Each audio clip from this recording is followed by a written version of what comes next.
Thank you very much. Busy time. Absolutely. We're making a lot of progress with the whole situation that came in from a place called China. You probably know, you probably see.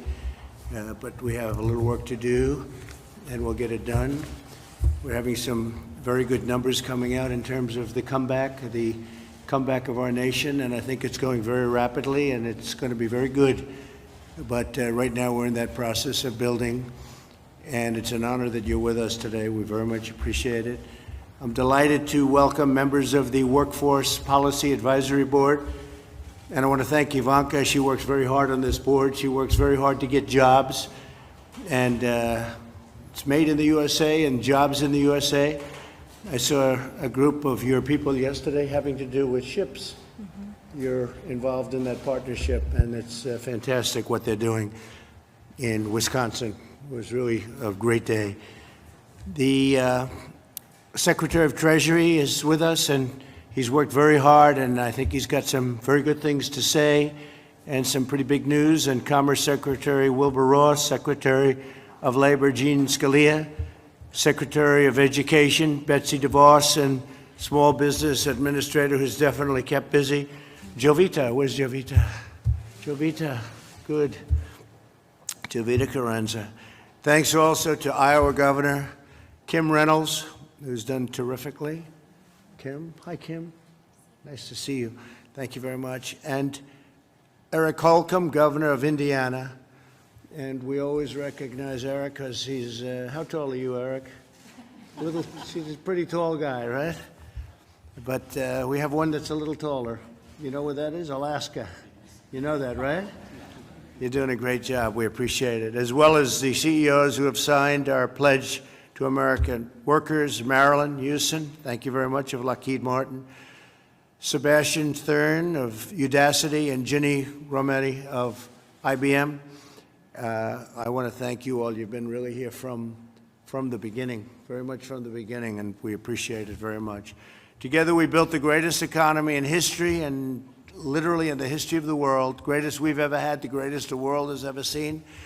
And now we have to bring it back because we had to close in order to save millions of lives. We added 2.5 million jobs last month, which was incredible, and the largest monthly increase in history, and more than double the previous record. So we're bringing it back. We had the greatest ever, and we had to close it, and now we bring it back, and we start off with 2.5 million jobs in 1 month. I would say that's pretty good, Marilyn, right? That's the highest ever done. And then likewise, retail sales surged by nearly 18% last month. That was the biggest jump ever recorded. So that's great. The stock market has seen, you go back a week, 1 week, it saw the best 50 days in its history, best 50-day increase in the history of the stock markets. Our pledge to America's workers has secured commitments to over 16 million job and training opportunities from employers nationwide, and some of the employers are with us, and they've been fantastic. I want to thank the American people for doing such an incredible job. They understand what's happening, and they see how fast we're turning it around. I want to just state that this is Americans of all backgrounds that we're talking about. To have the chance, we want to get them the chance to learn and to build a successful career. We want to train Americans, and we want to hire Americans. So we're training American and we're hiring American. Before the pledge, and this is a very big factor, I mean, we have a problem that has about 22 different names, but I'll just call it the plague. But before the plague struck, we had the lowest African American and Hispanic American, Asian American unemployment ever. We had the most jobs we've ever had, almost 160 million jobs. We've never been in a position like that. Women were thriving, best numbers ever. And since my election, more than half of those jobs, more than half, first time that's ever happened, went to women. But now we want to get that all back. The African American group got hit very hard. The Hispanic American group got hit very hard. essentially all groups got hit hard, but now it's all coming back. To further expand opportunity, I'm taking a bold action to reform the federal workforce. Today, I'll sign an executive order that directs the federal government to replace outdated and really outdated, it's called degree-based hiring, with skill-based hiring. So we want it based on skill. The federal government will no longer be narrowly focused on where you went to school, but the skills and the talents that you bring to the job. We want that skill to be there. We want it based on merit. We've looked at merit for a long time, and we've been able to get that done. And today's signing is a very, very important one. I think maybe before I sign, I'll ask Ivanka to say a few words, and then we'll go around a little bit. We'll pick a few people, and then we'll sign, and we go back to work. Thank you very much, Ivanka. Thank you, Mr. President, and it's an honor to have you here. We just convened our 6th meeting of our Workforce Advisory Board, and we got an update on the team's response to your bold call to action.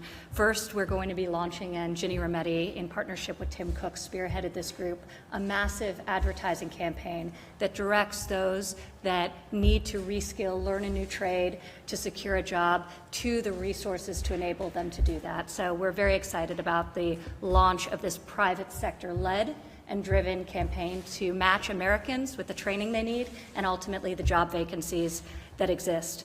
The advisory board is also creating a series of pilot programs, and Scott Pulsifer and Doug McMillan have been running these groups where we really think about how we create the resumes of the future and allow people to find job vacancies based on skill, and for employers to connect with those unemployed workers, again, based on skill. So creating a lot more efficiency to that process.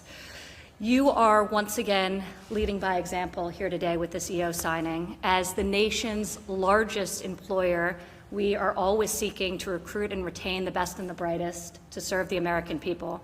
Last December, you fought for and secured paid leave for every federal worker. This was a first, creating a workplace that reflects our American values of both work and family, and helping us retain our amazing talent.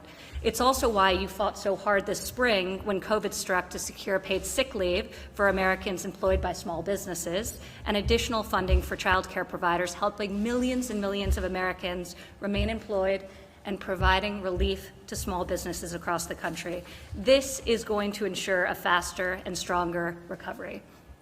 Today, we're taking that next step, as you mentioned, and signing an executive order that directs federal agencies to hire based on skills and knowledge, not just outdated degree requirements. This will allow us to better recognize the talents and competencies of all Americans we hire. You built once the most inclusive economy in this country's history, and you'll build it again. Through our Pledge to America's Workers, the private sector has committed to investing in the training and education of over 16 million American students and workers, and this continues despite the vast change that the plague ushered in. Companies like Udacity, Sebastian Thrun joins us today, have been leading the way, and they've been using their pledge commitment and fulfilling it by providing free tech training to American workers laid off as a result of COVID. I recently had the opportunity to virtually meet one of the students that went through your program and received your scholarship in conjunction with the pledge, and it was incredible. His name was Tony. He was a lifelong truck driver. He owned his own business. It was a single rig that he had. Through a series of setbacks, the company ended up going under. He signed up for a course in tech and is now a software engineer, providing for his family, absolutely loving what he does. And there are many, many stories like Tony that hopefully will inspire millions across the nation.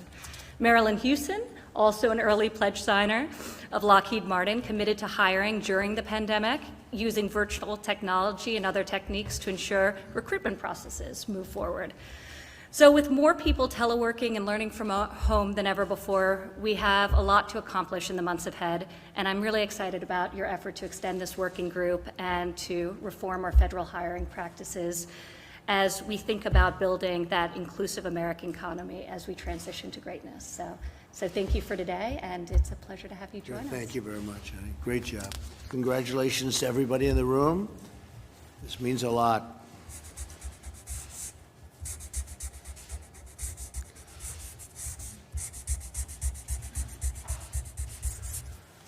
Okay. We'll do that for Maryland. We'll take this.